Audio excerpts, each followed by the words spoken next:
Good morning students. SC children academy की online classes में आपका स्वागत है। एग्रीकल्चर की क्लासेस में हम लोग मृदा कोलाइड के बारे में पढ़ रहे हैं और अगर आपने देखा होगा तो हमारा जो लास्ट वीडियो था वो मृदा कोलाइड जो है उसके प्रकार के बारे में मैंने आपको बताया था कि मृदा कोलाइड जो है वो दो प्रकार के होते हैं, अकार्बनिक और कार्बनिक। और अकार्बनिक जो है उसके अंदर हमने सिलिकेट क्ले के बारे में पढ़ा था और आयरन और एल्युमिनियम के हाइड्रोक्साइड जो है वो भी जो है वो अकार्बनिक मृदा कोलाइड के अंदर ही आते हैं। आज हम विशेष रूप से बात करेंगे कार्बनिक कोलाइड के बारे में कि कार्बनिक कोलाइड जो है वो क्या है, ठीक है ना। कार्बनिक कोलाइड क्या होता है, कुछ चीजें तो अपने को नाम से पता लग जाती हैं कि जो कार्बनिक कोलाइड है इसका मतलब ये हुआ कि वो कार्बन की मात्रा जो है उसमें क्या होगी, ज्यादा होगी। या मैं ऐसे भी कह सकता हूं कि कार्बनिक यौगिक जो है वो इसके अंदर होंगे। तो कार्बनिक कोलाइड जो है इसका सीधा सा मतलब ये है कि इसके अंदर कार्बन की मात्रा जो है वो ज्यादा होती है। लेकिन यहाँ पर ये भी ध्यान देना आवश्यक है कि कार्बनिक कोई भी पदार्थ हो उसका मतलब ये नहीं होता कि उसमें सिर्फ कार्बन ही उपस्थित हो, उसमें कार्बन के अलावा बहुत सारी चीजें उपस्थित हो सकती हैं, ठीक है। तो कार्बनिक कोलाइड की जब हम बात करते हैं तो इसमें मुख्य रूप से कार्बन, हाइड्रोजन तथा ऑक्सीजन, ये तीन एलिमेंट तो इसके अंदर उपस्थित होंगे ही होंगे, कार्बन, हाइड्रोजन और ऑक्सीजन, ठीक है। कार्बन, हाइड्रोजन और ऑक्सीजन जो है वो किस रूप में उपस्थित होते हैं, यहाँ पे भी ये भी अपने को सोचना है। तो देखिए, जब हम जीवों की बात करते हैं, चाहे वो जंतु हो और चाहे वो पादप हो, ठीक है। तो जंतु हैं या पादप हैं, इन दोनों में ही कार्बोहाइड्रेट तो उपस्थित होगा ही होगा, ठीक है। प्रोटीन जो है वो उपस्थित होगा ही होगा, ठीक। प्रोटीन के अलावा हम बात करें एमिनो एसिड उपस्थित होंगे, एमिनो एसिड के अलावा बात करें तो हम वसा उपस्थित होगी। ये सारी चीजें जो हैं वो जैविक हैं। जैविक का मतलब कि जीवों से प्राप्त होती हैं या मैं ऐसे कह लूं कि जीवों में पाई जाती है। इन सारे ही यौगिकों में ये सारे ही यौगिक जो हैं वो कार्बन, ऑक्सीजन, हाइड्रोजन और नाइट्रोजन से मिलकर बनते हैं। जैसे मैं कार्बोहाइड्रेट की बात करूं तो ये कार्बन, हाइड्रोजन और ऑक्सीजन से मिलेगा। प्रोटीन और अमीनो एसिड जो है वो उनमें कार्बन, हाइड्रोजन और ऑक्सीजन के अलावा नाइट्रोजन भी उपस्थित होती है, ठीक है ना। तो कार्बनिक कोलाइड का मतलब सीधा सा ये निकलता है कि इसमें कार्बन, हाइड्रोजन और ऑक्सीजन जो है वो उपस्थित होगी। कार्बन, हाइड्रोजन और ऑक्सीजन के अलावा इसके अंदर बहुत सारे अन्य पदार्थ भी उपस्थित हो सकते हैं, लवण उपस्थित हो सकते हैं, लेकिन उनकी उपस्थिति जो है वो एक कार्बनिक यौगिक के साथ संयुक्त अवस्था में होती है, समझ में आया। जैसे कि अगर हम बात करें पर्णहरित की तो क्लोरोफिल जिसको बोलते हैं, तो क्लोरोफिल जो है वैसे तो वो कार्बनिक यौगिक है, उसके अंदर कार्बन और हाइड्रोजन और ऑक्सीजन उपस्थित हैं, लेकिन अगर उसके मध्य में बात करें तो उसके मध्य में मैग्नीशियम उपस्थित होता है। यानी कि मैग्नीशियम उपस्थित तो है उसमें, लेकिन मुख्यतः वो यौगिक जो है वो कार्बनिक प्रकार का है, समझ में आया ना। तो इस प्रकार से क्या होता है कि कार्बनिक कोलाइड वो होते हैं, वो पदार्थ होते हैं जिनके अंदर मुख्य रूप से कार्बन, हाइड्रोजन और ऑक्सीजन उपस्थित होती है। और कार्बन, हाइड्रोजन, ऑक्सीजन के अलावा इसके अंदर hydrogen, calcium, magnesium, potassium, sodium और अमोनियम इत्यादि जो आयन है वो अधिशोषित रहते हैं, बात समझ में, अधिशोषित रहते हैं। ह्यूमस की प्रकृति जो है वो पीएच के मान पर आधारित होती है। ह्यूमस के बारे में हम लोग डिटेल में पढ़ चुके हैं। कार्बनिक पदार्थों की जब कार्बनिक कोलॉइड की बात करेंगे तो इसका एक ही उदाहरण है, मतलब एक उदाहरण से हम सारी चीजें एक्सप्लेन कर सकते हैं और वो है ह्यूमस। तो ह्यूमस को हम इसमें बता सकते हैं कि ह्यूमस क्या होता है। ठीक है, अब अगर मैं बात करूं कि कार्बनिक कोलॉइड और अकार्बनिक कोलॉइड में अंतर को अगर स्पष्ट किया जाए तो देखिए अंतर इसमें क्या क्या होते हैं।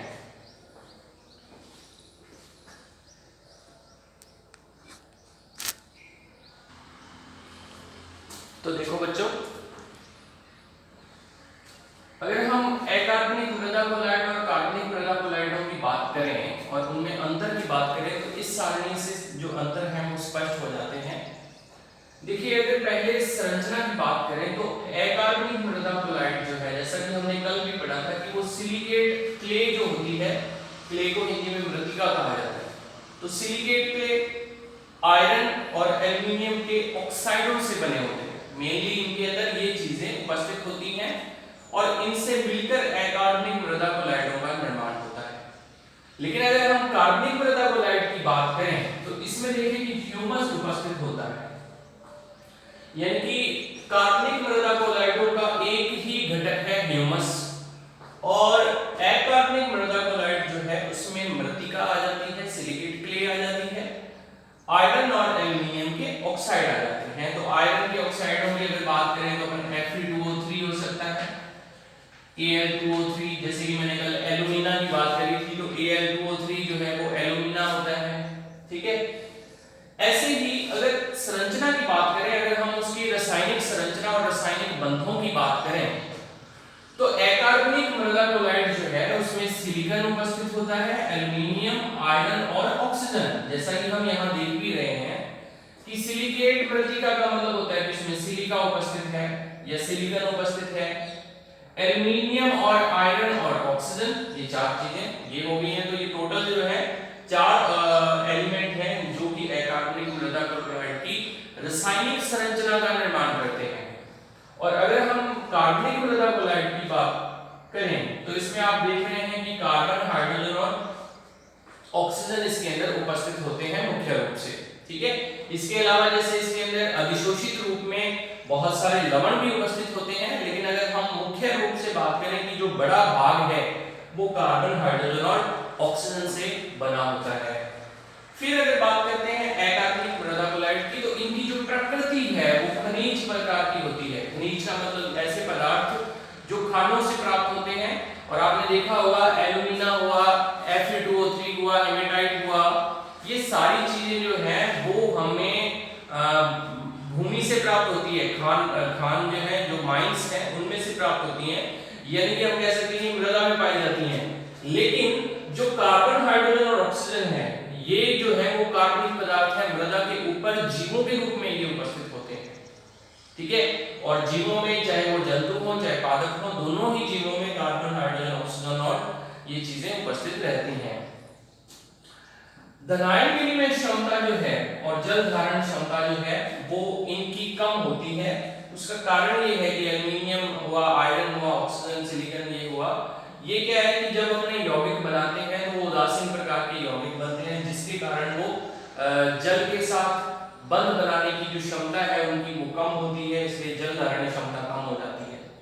लेकिन कार्बनिक और हाइड्रोजन और ऑक्सीजन से मिलकर बने जो यौगिक हैं उनमें क्या होता है, हाइड्रोजन बंध पाए जाने के कारण जल धारण क्षमता जो है वो अधिक होती है।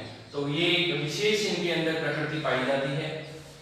ऋणायन का स्रोत जो है इसमें OH नेगेटिव या हाइड्रोक्सिल ग्रुप कहा जाता है, इसको हाइड्रोक्सिल ग्रुप होता है।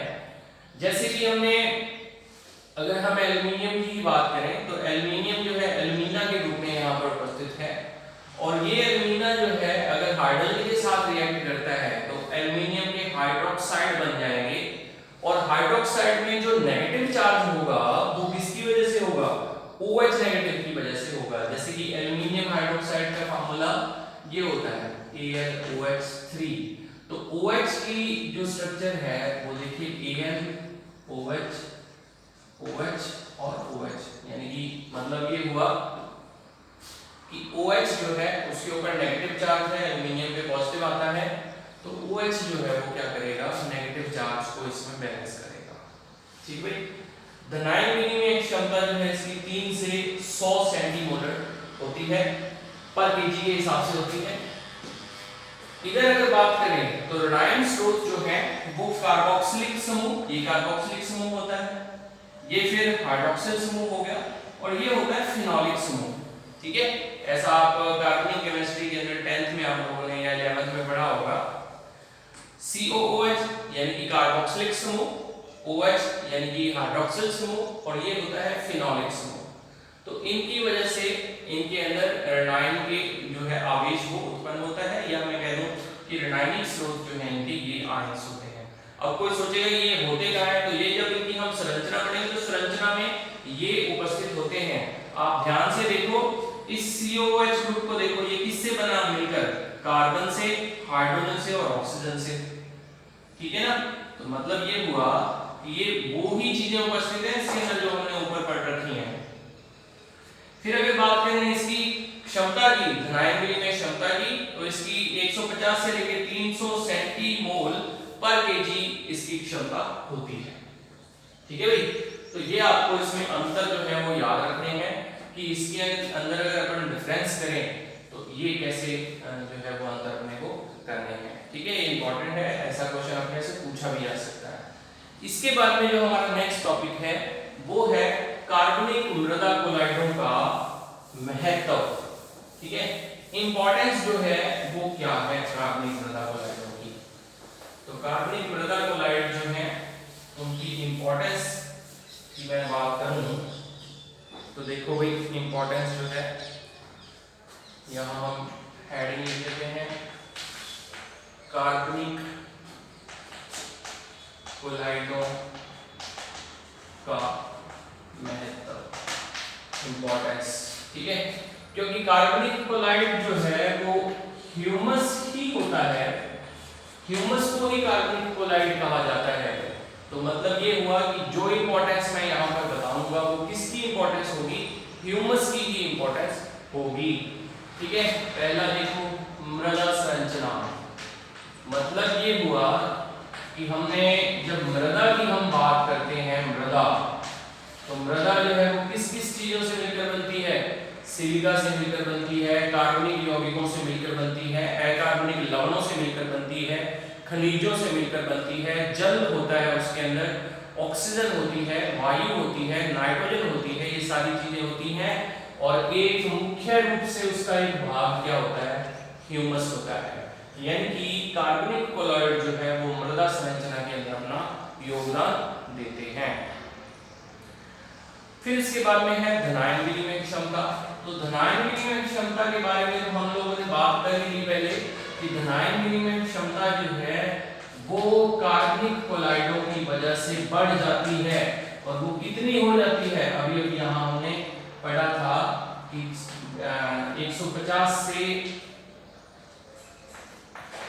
300 सेंटीमोल पर केजी के हिसाब से इसकी वैल्यू आ जाती है। क्लियर है। उसके बाद में अगर बात करें मृदा ताप, तो मृदा ताप जो है वो वास्तव में मृदा में रहने वाले जीवों की सक्रियता को प्रभावित करता है। इसके अलावा मृदा के अंदर उपस्थित ऑक्सीजन और जल वाष्प या जल की उपस्थिति को निर्धारित करता है, जल की मात्रा को निर्धारित करता है। तो मृदा ताप जो है भाई वो भी क्या होता है, आपको याद रखना है कि अगर इसके अंदर कार्बनिक कोलाइडों की उपस्थिति ज्यादा होगी तो मृदा ताप जो है वो भी ज्यादा होगा। ह्यूमस जो है, ह्यूमस आपको पता है कि ये काले भूरे रंग का एक पदार्थ होता है, तो ह्यूमस हमेशा ही क्या करता है, मृदा के ताप को बढ़ा देता है। फिर इसके बाद में है जल धारण क्षमता। तो जल धारण क्षमता हमने पहले पढ़ लिया कि जल धारण क्षमता जो है वो बढ़ जाती है इसकी, ठीक है, ह्यूमस की वजह से। फिर इसके बाद में सुघट्यता एवं ससंजन, कल हमने पढ़ा था सुघट्यता यानी कि इलास्टिसिटी पाई जाती है।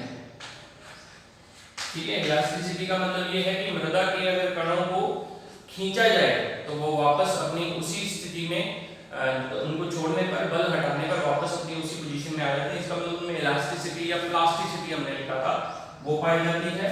और दूसरा, इनके अंदर ससंजन की क्षमता भी पाई जाती है, यानी कि ससंजन बल जो है वो पाए जाते हैं। फिर उसके बाद में है उभय प्रतिरोधन क्षमता। उभय प्रतिरोधन क्षमता, ठीक है। उभय प्रतिरोधन क्षमता जो है वो इसमें पाई जाती है। उभय प्रतिरोध होता क्या है, देखिए कि अगर मृदा अम्लीय प्रकार की है या फिर कोई भी ऐसा मॉलिक्यूल जिसमें अम्लीय और क्षारीय दोनों प्रकार के गुण पाए जाते हैं, वो उभय प्रतिरोधी पदार्थ जो है वो होता है। तो ये सारे गुण जो है इसमें पाए जाते हैं। और एक आप और भी लिख सकते हो इसमें 6 नंबर पर, पोषक तत्वों की उपलब्धता, ठीक है। तो पोषक तत्वों की उपलब्धता जो है वो भी कार्बनिक पदार्थों के उपस्थिति से इसके अंदर होती है, ठीक है भाई। तो ये इसके कार्बनिक पदार्थों का महत्व हो गया है। और एक टॉपिक अपना रह गया है, वो भी अपन पढ़ लेते हैं, मृत्तिका कणों पर आवेश की उत्पत्ति। तो मृत्तिका कणों पर आवेश की उत्पत्ति किस प्रकार से होती है, इसकी अपने बात करते हैं। तो देखो बच्चों, मृत्तिका कणों पर आवेश की उत्पत्ति जो है वो 2 प्रकार से होती है। मृत्तिका के जो कण हैं, आपको पता होगा कि हमने कल मृत्तिका के बारे में पढ़ा था, जिसको क्ले बोला जाता है। बहुत ही सूक्ष्म प्रकार के कण होते हैं। और उन सूक्ष्म कणों पर क्या होता है कि क्योंकि ये कोलाइडी विलयन है या कोलाइडी अवस्था है, तो सारे के सारे सूक्ष्म कणों पर एक जैसा ही आवेश होगा, यानी कि या तो सारे के सारे ऋणायन होंगे और या सारे के सारे ही धनायन होंगे। इसकी वजह से ही फिर इनमें कोलाइडी जो गुण हैं वो पाए जाते हैं। तो देखिए, मृत्तिका कणों पर आवेश की उत्पत्ति 2 प्रकार से होती है। दोनों प्रकार क्या है, मैंने यहाँ लिखा है। पहला है खुले क्रिस्टलीय किनारे। खुले क्रिस्टलीय किनारों का मतलब भाई ये होता है कि जो सिलिका और एल्यूमिना इसके अंदर मुख्य रूप से उपस्थित थे।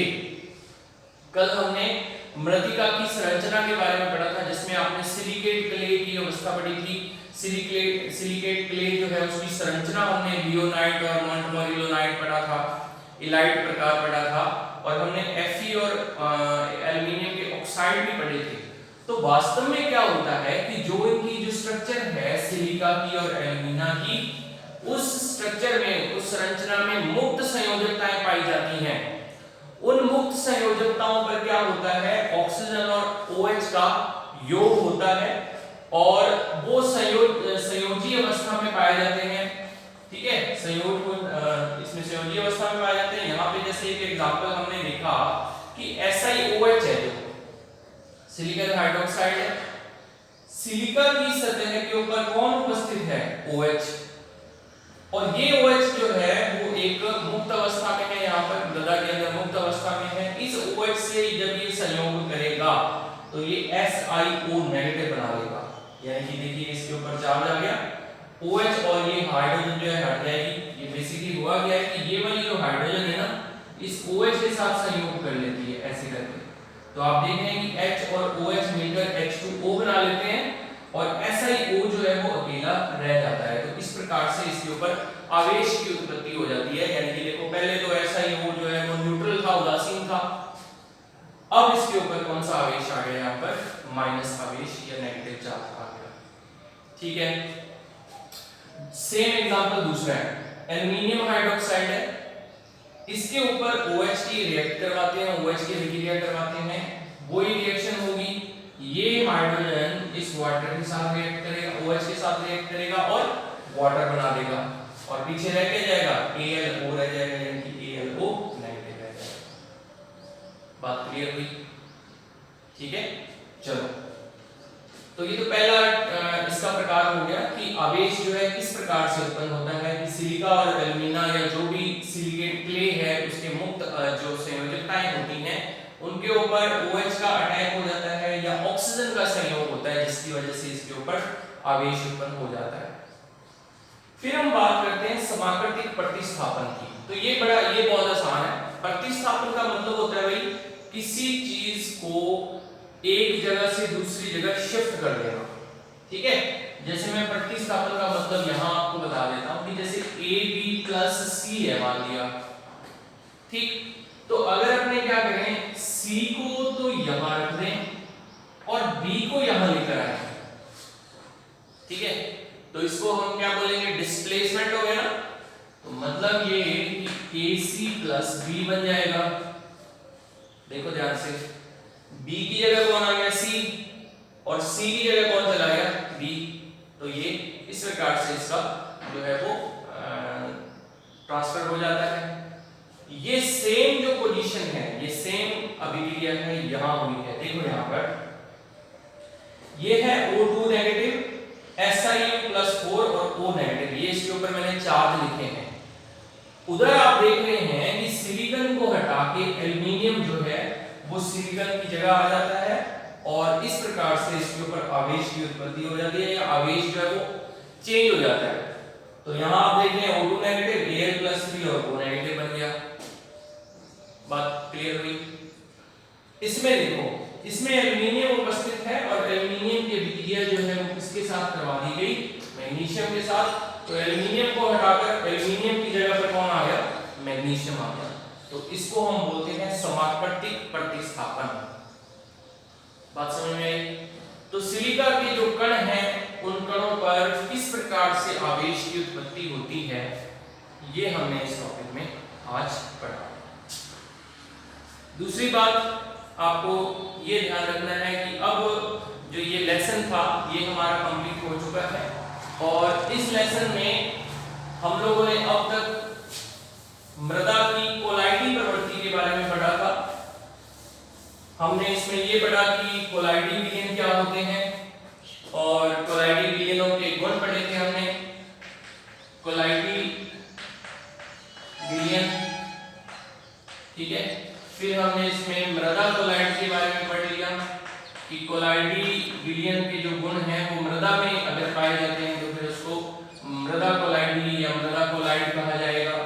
फिर मृदा कोलाइड को हमने दो भागों में बांट लिया था, अकार्बनिक कोलाइड और कार्बनिक कोलाइड, इन दो भागों में बांट दिया। इन दोनों के हमने फिर आगे प्रकार पढ़ लिए थे और इसका तो एक ही प्रकार था, ह्यूमस जो है इसको कहते हैं, ह्यूमस इसमें आ जाता है। और फिर हमने अकार्बनिक कोलाइड जो है उनका महत्व पढ़ा कि महत्व क्या है मृदा की संरचना के अंदर, और कार्बनिक कोलाइड जो है उनका महत्व क्या है। और लास्ट में हमने जो टॉपिक पढ़ा उसमें ये पढ़ा कि मृतिका जो होती है उसके कणों के ऊपर आवेश की उत्पत्ति किस प्रकार से होती है। ठीक है, ये 5-6 टॉपिक मिलाकर ही ये लेसन बना था और ये लेसन आज के टॉपिक में अपना फिनिश हुआ है। कल हम एक नया टॉपिक स्टार्ट करेंगे, नया लेसन स्टार्ट करेंगे। इस टॉपिक को आपने अच्छे तरीके से पढ़ लेना है, लेसन को अच्छे से तैयार कर लेना है। Thank you.